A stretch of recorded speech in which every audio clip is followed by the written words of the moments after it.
the early morning hours of darkness, when the prosperous Napa Valley was still asleep, this room often glowed with a warm light, as God's messenger sat alone writing letters, articles, and books.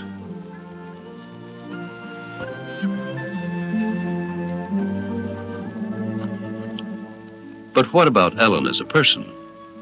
Because she devoted so little of her creative talents to autobiography, the many facets of her personality and lifestyle are relatively unknown. But fortunately, there's a small number of Adventists whose memories stretch back to the early years of this century who can say, yes, I remember Ellen White.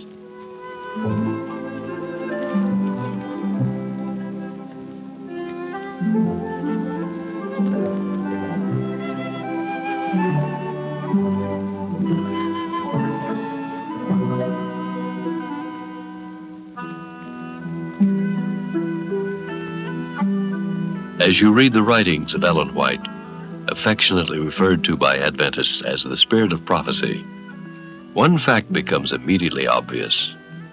Ellen loved her Lord and His Word supremely.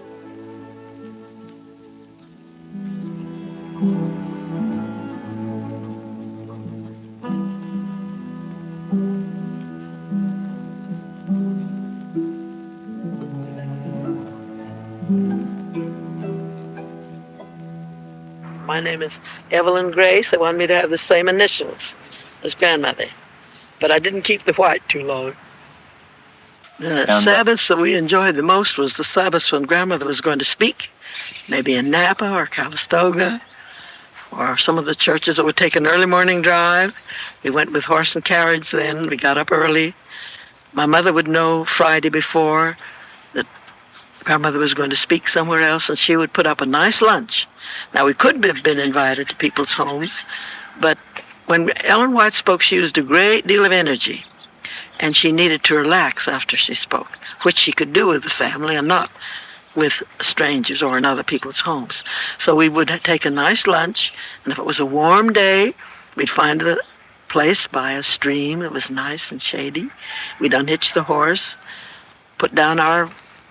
spread our blankets and quilts and cushions, and put down the tablecloth, and Mother would have a nice lunch for us. And there was especially I remember in going to Healdsburg, where the road was so narrow, by the creek there. Mother never liked it. We always held our breath because there was no way of passing. If a team came, it just wasn't too good, and backing a team of horses on a narrow road isn't much fun.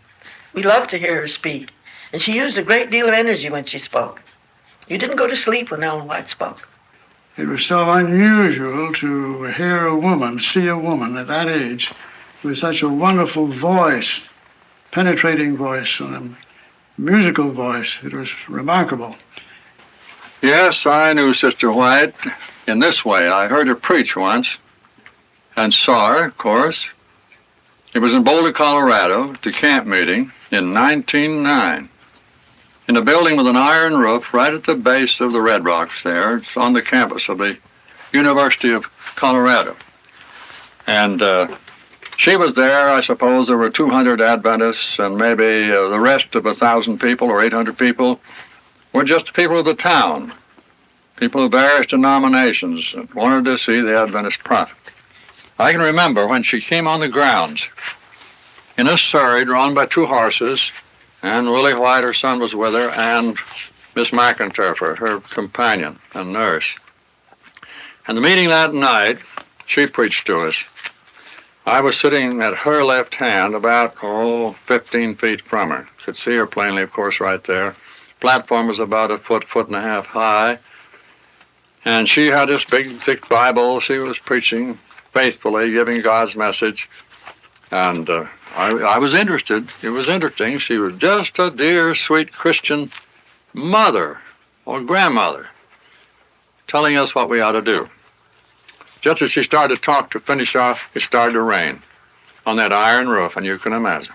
Now remember, no amplifiers in those days, except you carried your amplifier with you. And she had a regular preaching voice, and from this conversational tone or voice that she'd been using, she went into her real preaching voice. And you could hear her voice just like a silver bell right through all of that confusion caused by that rain. She could talk right through the rain noise. And then she talked just about a minute, and then she kneeled down to pray. She told her son, I must pray first. And she came over on my side of the platform and kneeled down to pray. I can hear her now. She said, not our Father, but, oh, my Father. And from that moment on, it was a personal communion between her and the Heavenly Father. In just a minute or two, there seemed to be a mighty power come over that meeting. And I felt it. I was just a boy, and I was a member of the church. I'd been baptized about a year and a half before. And I could feel that power until finally I was afraid to look up for fear I'd see God standing right there by. She was talking with him. She'd forgotten all about us. And she was in the presence of the Lord. And a minute or two more went by, and that whole crowd, you could hear them weeping, crying over their sin. A tremendous revival, really. Spiritual revival, that mighty power of God. When she preached, God blessed her as a preacher, but when she began to pray, he honored her as his prophet before the people. I'll never forget it. And in a group like a group of the family, she didn't talk a great deal. She didn't dominate a room as you might think she might. She took part in conversation. She was not a recluse, but she did not dominate the situation. She just enjoyed being with her family. Everyone enjoyed eating at Ellen White's table. It was a well-supplied table with fruits and grains and vegetables and nuts, many of them the products of her own home farm here. No tea or coffee was served there. No meat was served there. Meals were served at 7 o'clock in the morning and 1 o'clock in the afternoon. Then if individuals cared to do so, they could go to the pantry in the evening and get a light supper. One day, a young man came to the front door all alone, a very boy. So Miss McInturfer told me, and she was agreeably impressed with him, asked him a few questions, and she liked the boy. And he would like to know if he could have a little visit, short visit with Sister White, and if possible, to have a little lunch with her. So Sister White agreed. Sister McInturfer agreed. She was a very cautious woman about some things. And so he came in, and noontime they sat at the table, and they enjoyed it, and they had a little chat, and Sister White spoke to the boy, asked questions, and so on and so on. And it came to dessert time, and they had, I think it was lemon pie. And they soon discovered that the cook had made a little mistake, because, you know, sugar and salt look very much alike. And it happened to be salt, and a little too much salt in the lemon pie. But they ate it, and didn't advertise it, didn't make any remarks over it. And Sister White, knowing boys, you understand, she raised two boys to manhood, decided to give this boy her piece, and she pushed it over. So he had 2 pieces of pie, well salted. And so afterwards they had a little laugh over it. Well, she would drive through the countryside, and if she knew of a family that was in need, they would take fruit or breadsticks, something to show that she was neighborly and thinking of them. There were nearly 2,000 prune trees on Grandmother's land. Where? We sent some prunes to Fiji, and I remember we even sent some to Russia. Yeah, Lots of prunes. What do they do with the prunes? Well, they dried them. How? Well, of course, you have to pick them up first. Yeah, I remember that. Which you didn't like to do. But Arthur couldn't see any prunes. So I picked up a little pathway to the middle of the prune tree, make it like a Yeah, I remember that. pie, Yeah. slice of pie. And I said, now, can you see that? And you thought you could. So I said, pick them up. So you did. And that would make about a quarter of a bucket full. And then you'd sit in the top of the bucket and tell jokes. And you'd laugh so hard at your own jokes that you'd fall over and spill them all out. And by that time, my patience had worn out. And what did you do? I got a little switch, and I said, "You pick up those fruits." Kind of a hard taskmaster, wasn't I? Yes, you But were. you loved me just the same. I did, and I still do. Oh, good.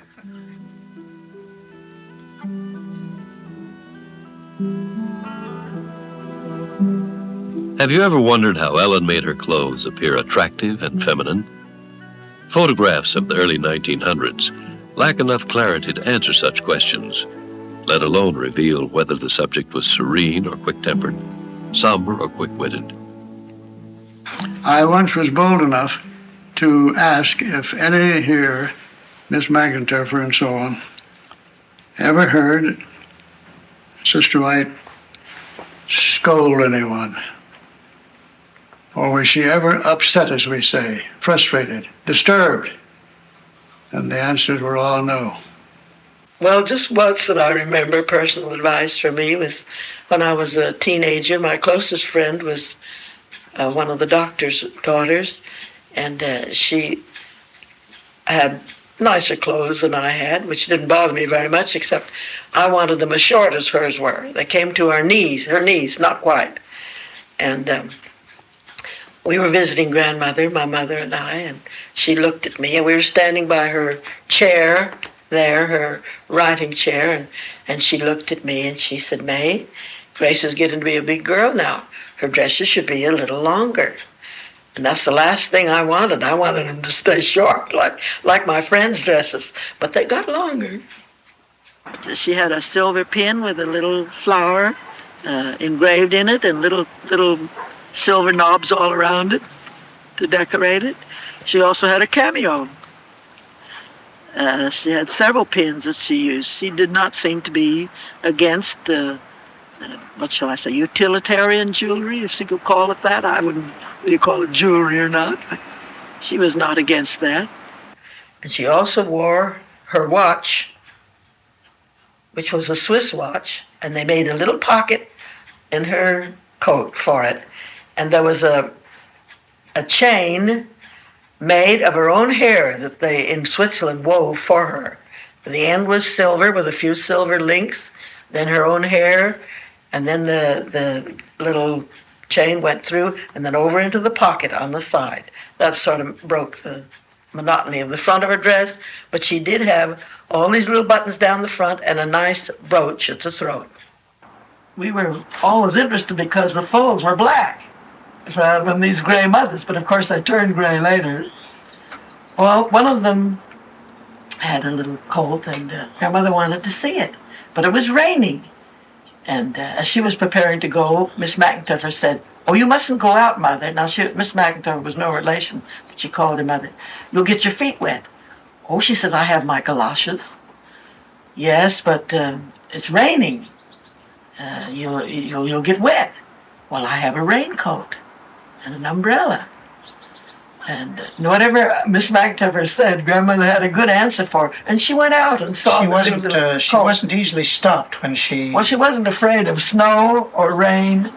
She prided herself at the age of 83 of being able to climb these stairs as readily as any member of her household.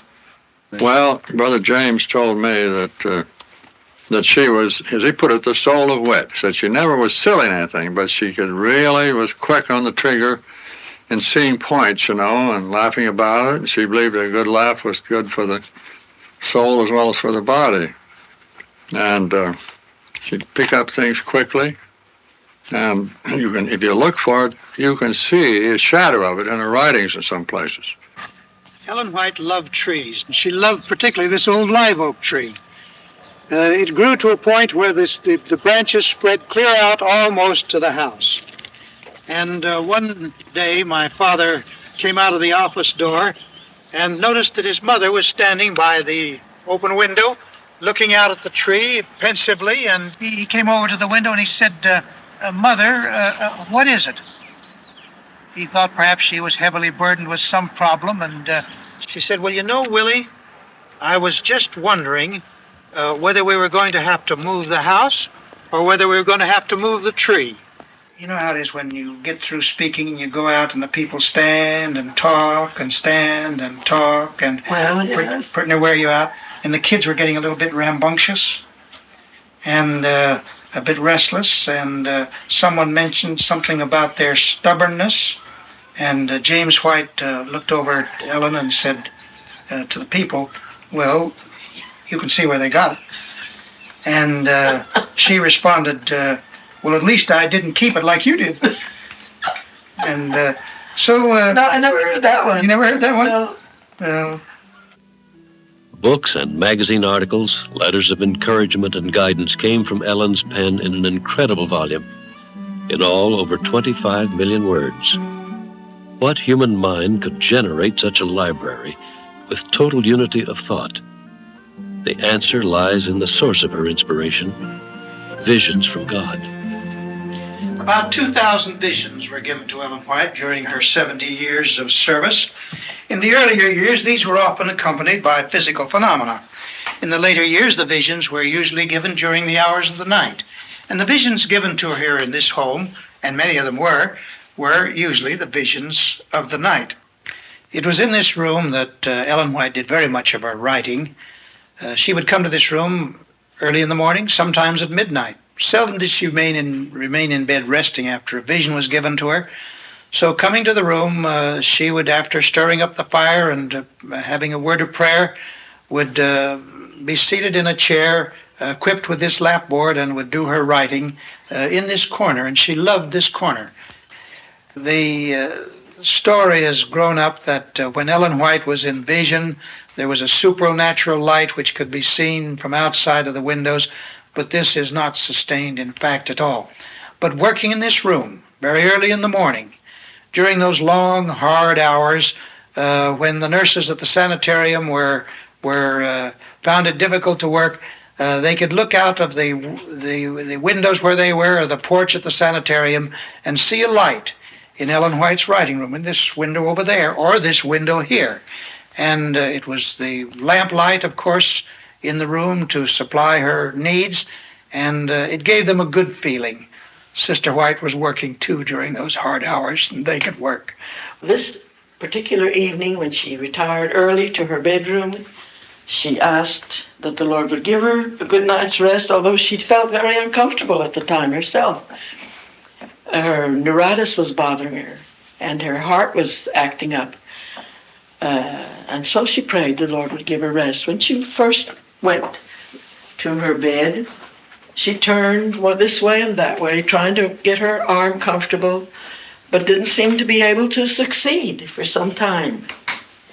Finally, about probably 9 o'clock, she went to sleep, slept for a little while, and then waking, as we all do, to turn and move, she thought now she must move carefully so that the arm wouldn't hurt. Want to start hurting again. But as she moved, she had a sensation of lightness. Not as the pain was gone. There was no pain. So she moved again, carefully, this way and that, and still the feeling of lightness persisted. And she thought that was wonderful, that the pain was gone, because it had been bothering her very much. And then as she was thinking about it, how wonderful that was, she noticed the room filling with a beautiful light, a beautiful azure light. Now that's kind of a blue, isn't it? Filling with a beautiful azure light. And as she was wondering what that might mean, a voice said, "Fear not, I am your Savior. Heavenly angels are all about you." Well, she thought, if heavenly angels are all about me, I must be in heaven. That's wonderful. No more messages to give, no more misunderstanding to endure. Now I can be at rest. And she had a wonderful feeling of restfulness and peace. The voice said, "Your work is not yet finished." So she knew she wasn't in heaven. When we think of Ellen, a number of titles come spontaneously to mind. Messenger, writer, prophet. But would anyone ever claim she was perfect, above mistakes?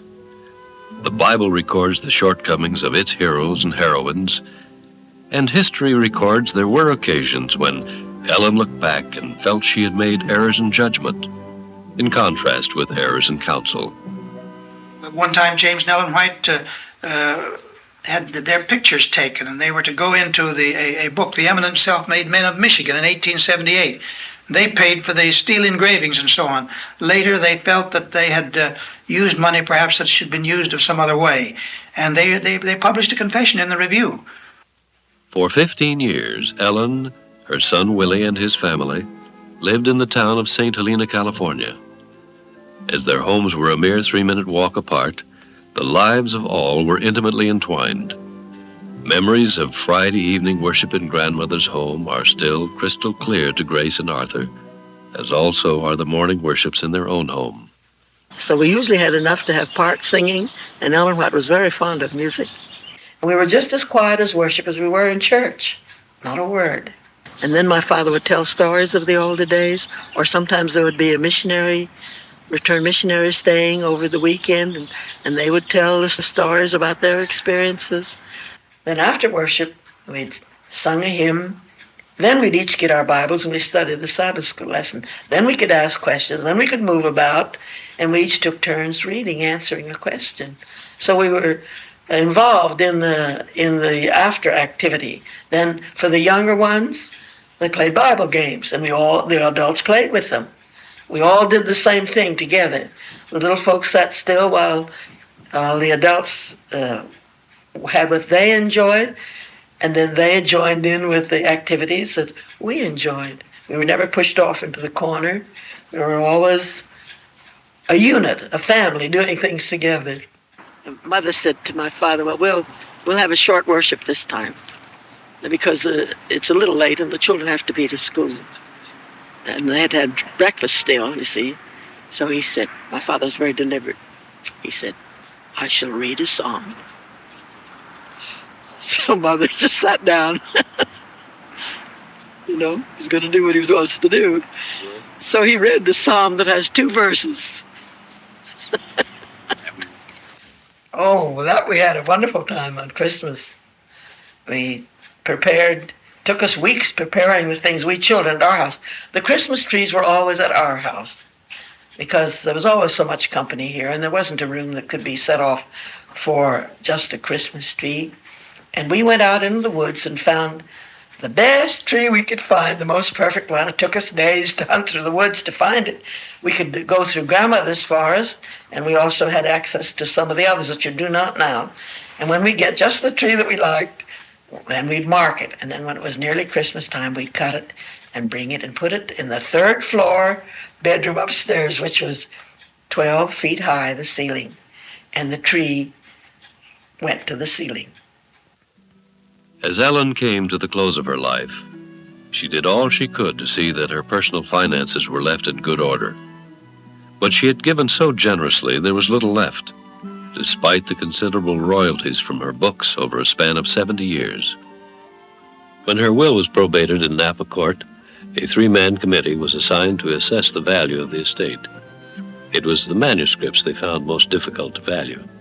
When my father, W.C. White, opened the vault door and said, gentlemen, here are the manuscripts, here are the records of the book properties, they didn't know what to do.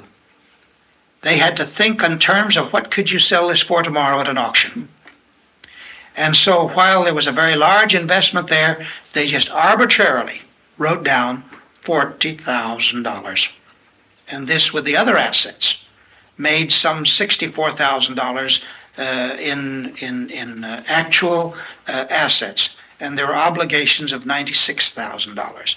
The General Conference advanced money to the White estate to pay off the debts and charged a reasonable interest rate on the loan. Over the years, the book royalties have more than cared for this expense. Now there are royalties paid on the E.G. White books today. These royalties, by agreement, are the property of the General Conference. There is no member of the White family that benefits as much as 5 cents a year from the fact that Ellen G. White was an author. I was 7 years old when she died, and the event that stands out most clearly in my mind was her death and her funeral. When the funeral came on, some of those very people to whom she went to visit and pray, they were at the funeral. Miss McIntyre told me that They would come in the side door of the house and go out through the parlor, out through the front door. Once, twice, some of them 3 times. And she questioned them about it. Well, we just wanted to see once more the face of the dear old lady who came to our home to talk so nicely about the coming of Jesus and to give us literature and flowers and so on and so on. A personality of such wide influence and varied responsibilities as Ellen White can hardly be evaluated in a few words. But there was one fact that lay at the foundation of all her work. It was her continual dependence on the Bible. This was evident wherever she spoke, from the largest camp meeting to daily worship in her own home. We would come in and sit down quietly, and then we'd hear little footsteps coming down the stairs. And she'd come and sit in this chair that I'm sitting. That was her chair. And she would take the Bible. She knew just what she wanted to read. There was no time lost. There was no hurry, no stress, but she would just reverently take the Bible and read something that she knew we children would enjoy. Now, I never remember her reading anything but the Bible for worship time. All through the following 14 years, or maybe 12, when she was out in the field here in California, at camp meetings, general meetings, here and there, even in committee meetings, she carried her Bible and would use the Bible first before she taught. She, in 1903, wrote that little heed is given to the Bible, and the Lord has given a lesser light to lead men and women to the greater light. She knew her Bible, and she made use of it, and she accepted it as the prime source of light. But as promised in the Bible, the Lord had given visions in our times to lead us to that word and to help us apply its principles. Whenever I hear anyone say something like this, oh yes, Sister White did, past tense, a great work, I invariably say, my friend, Sister White not only did a great work, but she's doing a greater work today. But she had written, whether or not my life is spared, my writings will constantly speak, and their work will go forward as long as time shall last.